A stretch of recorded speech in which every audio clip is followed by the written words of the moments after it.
started improving on Friday. Thank We'll goodness. be back full strength. All right, well, let's go ahead and get the pre-council started. Today we have Director Elliott, and I'll turn the floor over to you. Yes, thank you. Elizabeth Elliott, Director of Lincoln Transportation and Utilities. Thank you all for letting us take up a little bit of your time today to update you on the StarTran Multimodal Transit Center. As many of you know, we did start a study to determine the feasibility and location of a multimodal transit center here in Lincoln. That study is now completed, so wanted to provide you a little update on what that came about. Part of this was, historically, we've applied for grants to build this. As part of the scoring, some of the things that they look at is, do you have a design in mind? Have you started your environmental studies? Before you can do environmental studies, you have to have like 30% of the design done. Is that mic turned on, by the way? It is. Okay. Pull it closer. Very good. There we go. Just checking.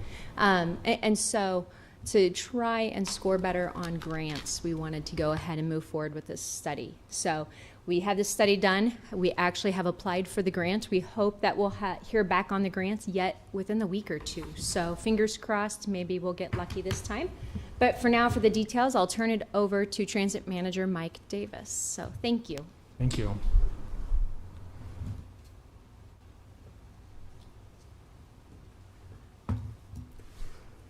Yes, I'm Mike Davis, Transit Manager, and for the presentation today, we're going to do a little bit of in-person and a little bit by Zoom.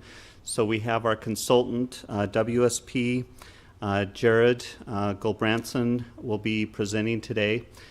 He'll go through a PowerPoint presentation with you, and he'll be doing that by Zoom. So he's already online. He'll jump on and give that presentation, and then we'll be available to answer questions.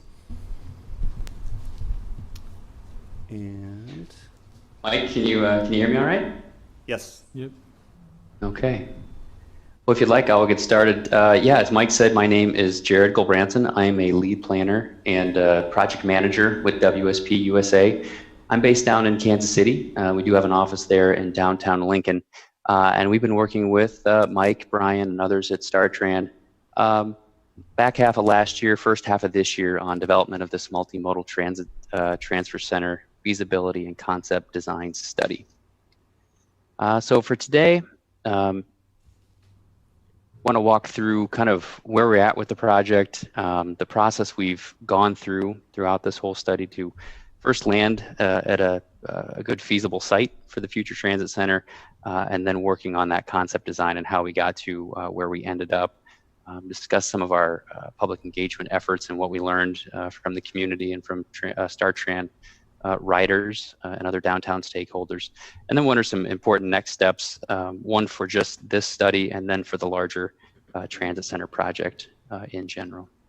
And feel free, obviously, to stop me and interject if you have any questions as we go along. So this is a quick look at our project schedule and some of the major scope items we had within the study as we moved through. So in October of 2019, we really got the project started doing an existing conditions review.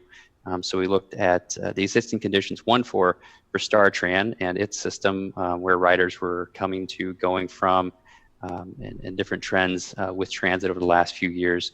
We did a peer analysis of some different transit centers around the Midwest and comparable cities, and kind of looked at some best practices and lessons learned. We did some interviews with some leadership at those other peer facilities as to what we should be really keying in on as we set out on this planning project. Into November, we started our first round of public engagement, and we met with our advisory committee that we touched base with several times throughout the study. And that group was comprised of downtown stakeholders, staff from City of Lincoln, other planners, and as well as transit riders and bus drivers. So we got a wide variety of input that was very valuable to us as we went through the project. In November, we also began to gather our kind of full universe of potential site alternatives. Into December, we got into assessing and screening those different sites in the downtown area to see what might work best. And into January, we got whittled that down to our site selection and began developing our conceptual layouts on that preferred site. In February, we met with the advisory committee again. This was more of a workshop. We began to really sketch out what a transit center could look like on our preferred site and went through several different iterations. And their feedback there was really very, very helpful. So that led us to our preferred site plan in March and development of the draft plan into April. So this kind of got us into that COVID period where we needed to readjust our public engagement strategy. So we had hoped to do a big in-person open house and have a lot of great conversation about the concept that we had developed and then refine from there. So we had to move that all online, and we still got some very valuable constructive feedback from the public that helped to inform the final plan that came together in May. So we had 9 critical goals that were developed through the advisory committee and then kind of helped prioritize through some larger public engagement. So I'll walk through these real quick because they're kind of fundamental to everything we did. So the first goal was that this study in this transit center needs to reflect the critical needs of StarTran passengers, stakeholders, and the greater Lincoln community. We wanted the MTTC facility to be designed with sustainable best practices and look for opportunities for either LEED certification or other sustainable features that could be integrated into the building and into the overall facility. The MTTC facility should accommodate multiple mobility services, including buses, pedestrians, cyclists, electric scooters, transportation network companies like Uber, Lyft, or other taxi providers, intercity commuter bus operations, and in the future, looking at potential for bus rapid transit down the line, as well as any potential autonomous shuttles that might want to serve the facility. We wanted to improve safety, comfort, and convenience for StarTran passengers. We wanted to improve the overall operational efficiency and schedule reliability for StarTran bus operations.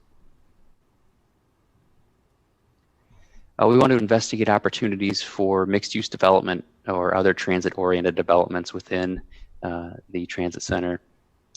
We wanted to make sure that the plan was flexible and adaptable, so as infrastructure needs, passenger needs evolve in the coming years, that this facility wouldn't be boxed in by its current design. So thinking long-term as we think about an investment like this.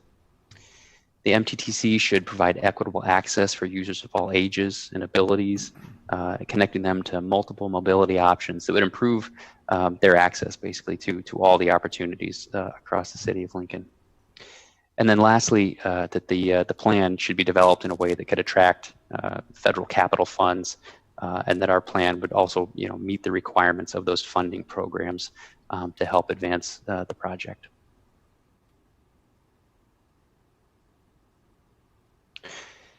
So we used a multi-tier methodology to find our preferred site. And so we started out with 17 total sites in the downtown area. At our first level, we used kind of a prerequisite screening. So if a site was a pass or fail test, essentially at this level. So if it didn't meet one of these prereqs, and this isn't a complete list, just to kind of give you a flavor of what was involved here, it was left out of the screening for more detailed analysis later on. So what we looked at initially was that a site needed to be what we considered in the downtown area, and I've got a map coming up that will show you what we defined there for our study area. It needed to accommodate all the route movements. So we were trying to get all the StarTran routes to be able to come to a site all at the same time to do transfers of passengers among all the routes. Currently, the Golds facility is not large enough to accommodate all StarTran routes at the exact same time. So they have to do what's called a staggered pulse, which is essentially half the routes come in at one time, board and deboard passengers, and then later another grouping of routes come in. And this can cause undue wait times if your transfer happens to be later on. And so we're looking for a site that we could accommodate off street and do all those transfers at the same time. Also, we were looking at a site that was able to accommodate what we would say the program needs. Could it do all the things we wanted to do with indoor waiting for passengers? Also, we're looking to incorporate the StarTran operational offices at the same location with the transit center. So things like that we're all looking at. We're also looking at environmental considerations. Was a site adjacent to or had a historic property on it? Did it have any contaminants that would make the project more difficult or more expensive to proceed with? So those were things we were looking at the prerequisite level. In the second level, we got into kind of site selection criteria that was a little bit more nuanced and tied back as much as it could to those goals we had to kind of start to separate the remaining sites we had to have a standout one. So we looked at things like, what was the multimodal connectivity like around the site? Did it connect to an existing bikeway or a future planned bikeway? We looked at the suitability and feasibility.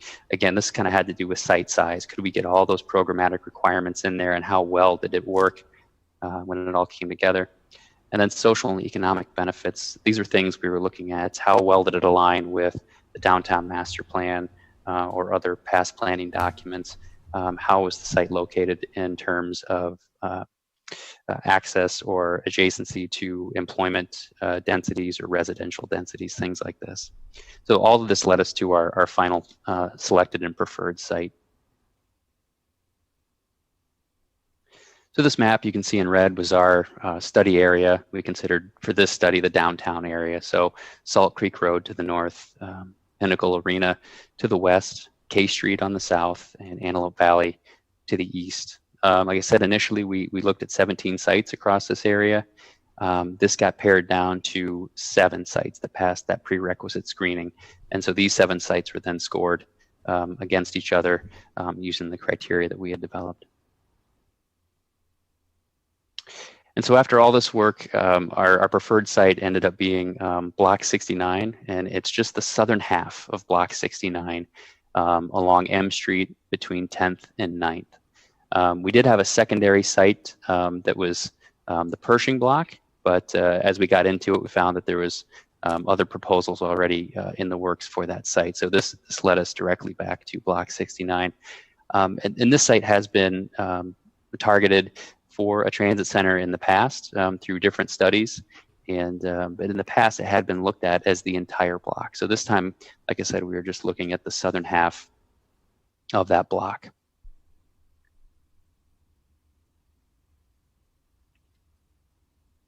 So some of the benefits of the site that we saw, it's centrally located in downtown. It's got great connectivity to the N Street cycle track, which would just be a half block to the north. It's got very good proximity to population and employment centers in the downtown area. And that it's a block away from the existing Gold's facility would require only minimal adjustment to StarTran routes and not add any additional operating costs to StarTran by having to reroute things. And that the site is largely under city ownership. So this map here, you can kind of see we're looking at, again, just the southern half of the block. There is just one small parcel here on the northwest corner that would need to be acquired. And then this is a look at it again from an aerial shot, kind of denoting the traffic patterns of the different one-ways that would be needed to look at to access the site. Also noting that we understand that M Street is set to be converted to a two-way operation sometime in the not too distant future. So that would make access to the site even easier.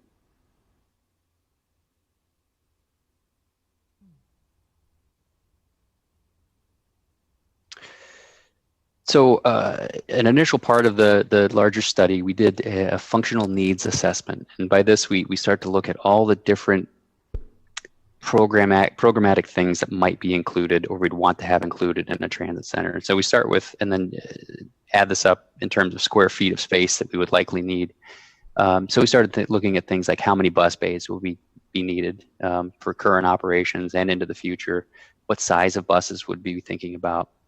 When we think about incorporation of the StarTran administrative offices, how many office spaces would we need? Cubes? How many personnel are we talking about? Restrooms, break rooms, all these things start to account for square footage of space in a building and in a site.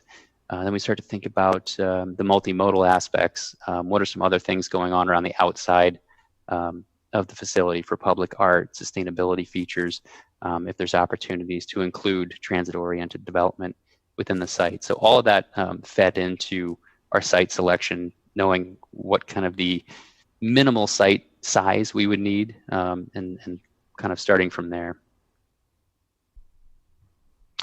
So after we came to the southern half of Block 69, then we started to have that workshop process of different configurations of the site. How best could we lay things out to get the functions and operations to all work well together here? So this was the conceptual plan that we landed on. And so what this does for us gives us a center boarding platform, a boarding island in the middle. On this central island would be a 2-story transit center. On the ground floor would be the indoor passenger waiting area, a customer service desk with StarTran personnel there for ticket sales, for information, for things like that. Also a operator break room, restroom, and those kind of facilities. And then on the second story would be that StarTran administrative office space. It's kind of hard to tell in this sketch, but the dotted dashed lines around the outside as well as the perimeter boarding spaces kind of denote some type of covering or weather protection for passengers to wait for their buses outside of the indoor facility. This would allow for 14 bus bays, so it would have kind of a two-way traffic pattern within here. So buses are on the outside would be moving in a counterclockwise way around, and those accessing the center platform would be going in a clockwise formation. So we took that kind of 2D idea and then brought it to a conceptual visualization. I would say this is not what the final building would look like, but this is just kind of for conversational purposes to kind of give the public something to think about and kind of spark conversation of how this would come out of the ground and what it might look like and give us something to react to. So in this picture, we are looking generally towards the northwest. And so M Street is here, kind of at the bottom left of the screen. 10th Street would be along the right side, and 9th Street would be up to the top of the screen here. This covered walkway is kind of the main pedestrian connection from the outer edge of the facility into the main indoor waiting area. This kind of checkered area along the pavement is kind of a raised speed table. So this is kind of a safety feature both for drivers and for pedestrians to let everybody know this is a potential conflict point between buses and transit riders, to be careful in this area. The black markings on the roof could denote potential solar panel installations or other sustainability features that could be added in. And then you can kind of see some type of covering or windbreak for people waiting for their buses around the outside. This is the same rendering, just a different view. So we're looking from M Street kind of to the northeast. So 10th Street is kind of in the background there. So you can kind of get a feel for the scale of the facility in terms of how it fits in with the existing architecture and buildings around it.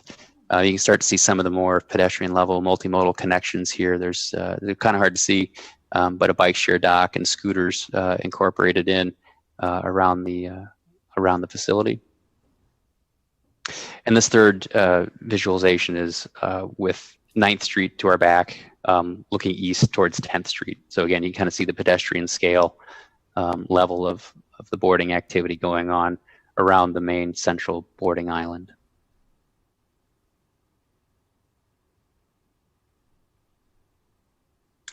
So our public engagement strategy, early on we had an open house out at the Gold's Transit Center in early November. It was very cold that morning, but we were talking to transit riders as they boarded and deboarded their buses early in the morning and in the afternoon rush hour, letting them know about the study, getting their thoughts about what would be important to them as we started planning for this. As I mentioned, as we got further into the study, we had to adjust our strategy because of COVID.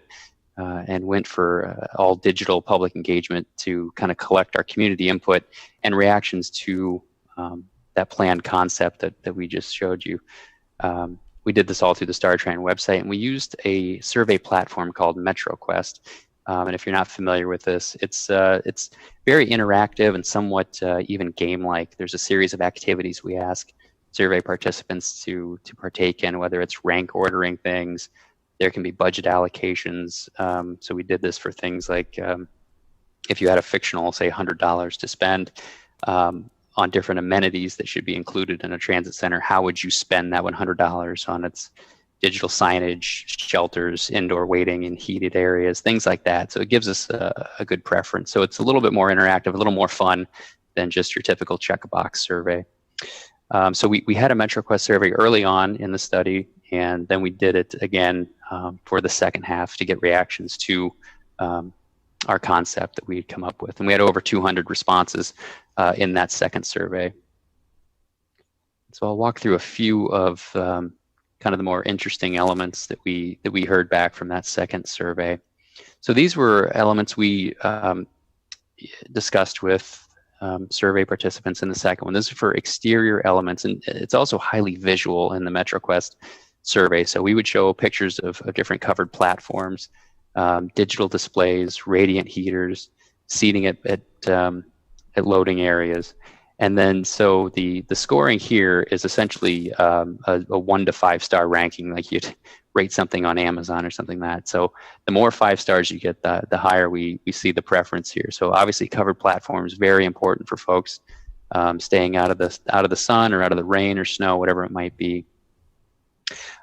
Definite preference for more digital displays of when next buses would be arriving. And other maybe wayfinding information of what's around them at the transit center.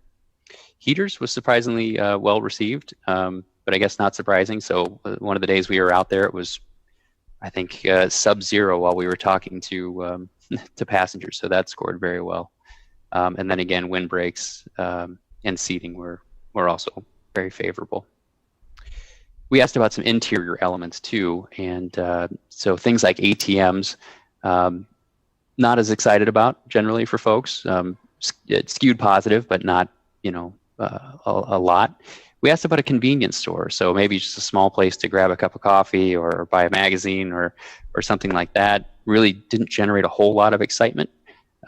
Digital signage again on the interior was very important, so folks could be waiting for their bus inside and knowing where that bus is at, how far away it was, and how many minutes they had before they needed to go catch that bus out at their platform. And then, not surprising at all, the lobby waiting area really scored very well. And then passenger services, having a person there on staff to ask questions about schedule or buying passes or things like that was very well received. And then we asked about the multimodal elements to be included at the station, at the transit center. So bike racks were important. Also a docking station for the city's bike share.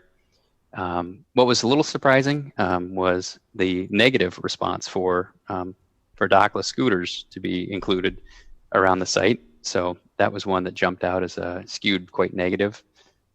Leaving space for Uber and Lyft pickup was positive as well. And then negative too was additional space for any type of vehicle parking to come park and then ride transit. So that was something that wasn't very important at all for folks.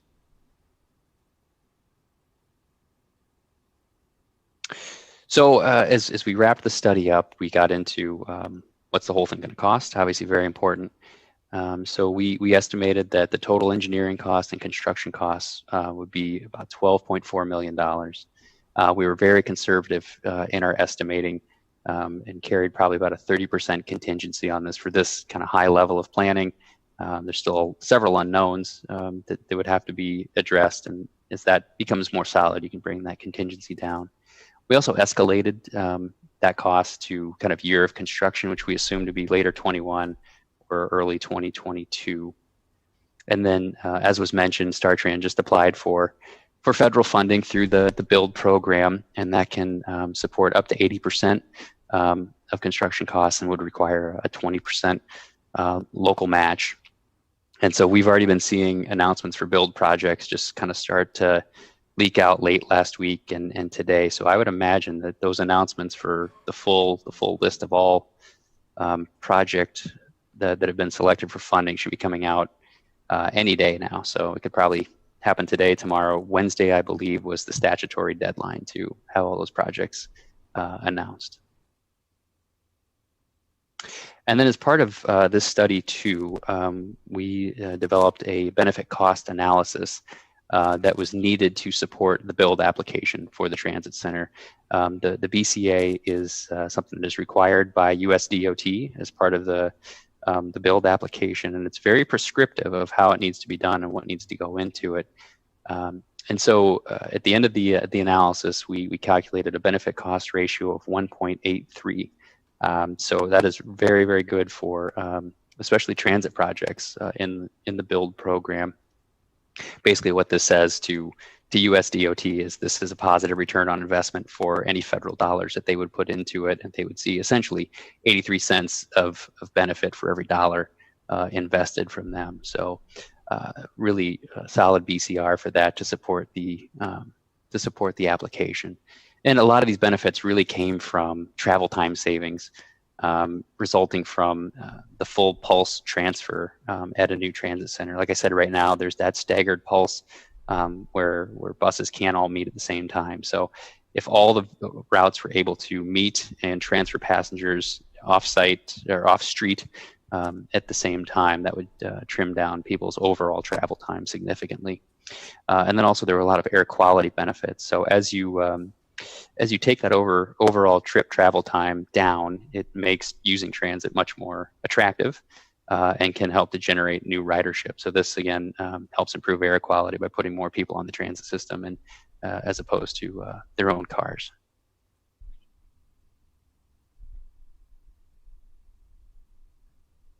So I will break here for a moment for questions. That was kind of a really quick run through at somewhat of a high level of what happened for our study and what some of the main outcomes were. So happy to take a few questions here. Does anyone have any questions? Councilwoman Washington? Good afternoon. I've got two questions. If you go back to the time frame, I'm curious when the public survey was taken. I'm trying to figure out at what point during the COVID shutdown you were asking people's questions and whether or not fare-free transit was an issue that was brought up during that time. Right. So our first public outreach was in November, so that was definitely pre-COVID, and we both did in-person and a digital survey at that point. Our second round happened in April. So we had planned to do it a little sooner, but then as things were kind of evolving with COVID, we kind of took a step back and said we need to rethink this a bit. And so April was when we did that second round. So we did not get into asking about fare-free transit. So we were largely focused on the transit center itself and this project. But I believe at that point, I know it's temporary, right, for that fares were suspended, I believe, on the system temporarily. So, but no, we did not ask that question in our survey. That change the benefit cost analysis if we had fare free? I don't believe so. It might have. We were using somewhat historic ridership trends, so it's kind of hard to say. You know, being that that's a lot of moving parts, I guess, at that point between the Saturday service being run at the time, so it was a limited service offering and fare free at the same time. So ridership was down quite a bit. So we were using historic numbers from at least a year ago for a lot of our ridership information. Thank you. Council, yes. Sorry, go ahead. Councilwoman Ward? Thank you very much. You may have addressed this, but I was curious as to the survey as well. Who you surveyed? Was it ridership? Was it? If you could share some demographics in terms of who responded, if it was geographical or or if you could talk a little bit about who you think responded or how that was done, that would be helpful. Yes, let me see if I can get to that real quick. So we did have that information. I'm trying to grab it here. I had it up. I'm trying to toggle between my Zoom screens here. So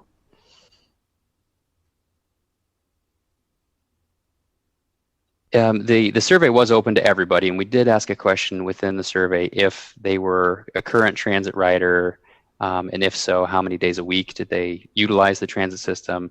And so overall, we had a response, I believe in both surveys, roughly 60-40 of transit users to non-transit users.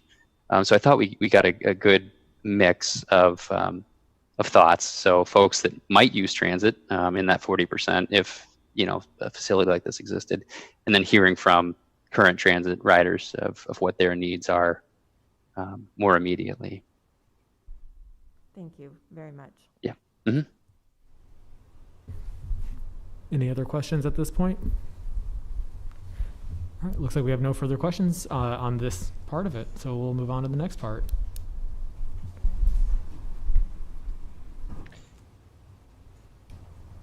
So I will just touch real quickly on some kind of last steps here.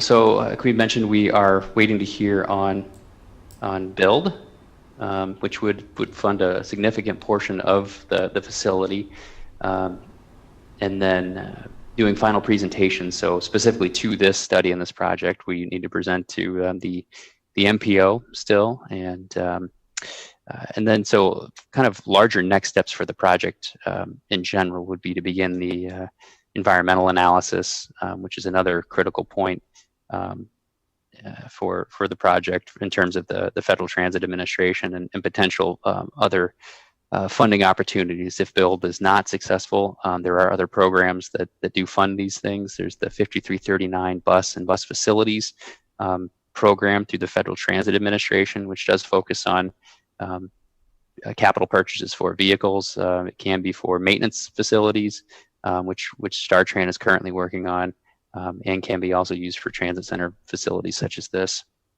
And then build comes around every year. So if you're not successful in 1 year, it's always good to reapply again and to keep trying. So having that NEPA analysis done can help bolster your application, much in the same way of having a planning study like this in hand can help provide those details. So that property acquisition and those kinds of things to work through would be some immediate next steps. It's likely through the NEPA process. This would be probably the easiest level of scrutiny, I guess, from the US DOT and Federal Transit Administration, a categorical exclusion.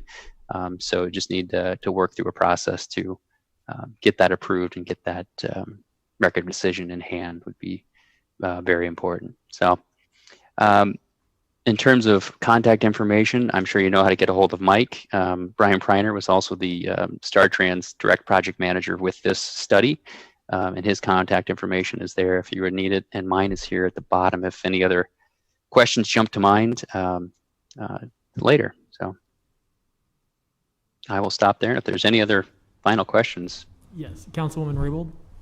Yes, thank you, Jared. This is Jane. You talked a little, well, I don't remember if you talked about maintenance. So where would the maintenance garage be for any type of bus that needed some attention? Yeah, so that's a separate project that's going on with StarTran right now. And the new maintenance facility is, you'd have to, Mike, I might need some help there of where exactly it's going to be located down the line. So.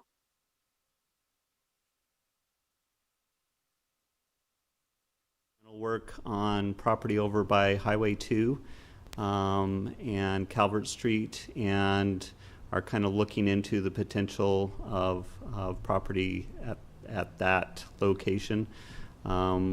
We will be, as part of that environmental work, doing conceptual design and hopefully completing that toward the end of this year to be able to make a decision going forward. We do, one of the first things that will happen at that facility is a high capacity CNG fueling facility. So that's basically the first phase, and then we will potentially add in bus maintenance and bus storage as well. Councilwoman Herbold? I have another question. So at either the new maintenance facility or existing, where are the electric buses being recharged currently? So we have electric charging happening in our north garage. It's one of our newest facilities at our existing site. So even as we relocate some facilities to a new location, in the near term at least, we plan to hold on to that north garage because of the federal assets that are in it that we would have to pay back. So within the next 2 months, we'll have capacity to charge 10 electric buses and can go all the way up to 18 at that north garage. And are they? And I would say for with this study too, we're not to that level yet, but if on-route charging were to be needed, that infrastructure could be included at some of these bus stops here within the facility. So if it was overhead charging or however it could be accommodated, that could be added in as more detail comes along. The 6 buses we are receiving this year have overhead charging capabilities with those buses, so absolutely. Mike, do you know, are they level 3 or level 2 charging stations, so that one is level 3 is the highest, fastest, level 2 takes overnight? Yes, so our buses take about 2.5 to 3 hours to charge for a full 8 to 10 hour shift. And I don't know right offhand whether that's level 1, 2, or 3, but it's fast charging, yeah. But there is, when you go to in-route charging, basically it gives enough charge to just go an hour, and then you charge it again, and that in-route charging, and if we put in place, would take probably about 7 to 10 minutes per charge. Okay, thank you. Any other questions? Thank you so much.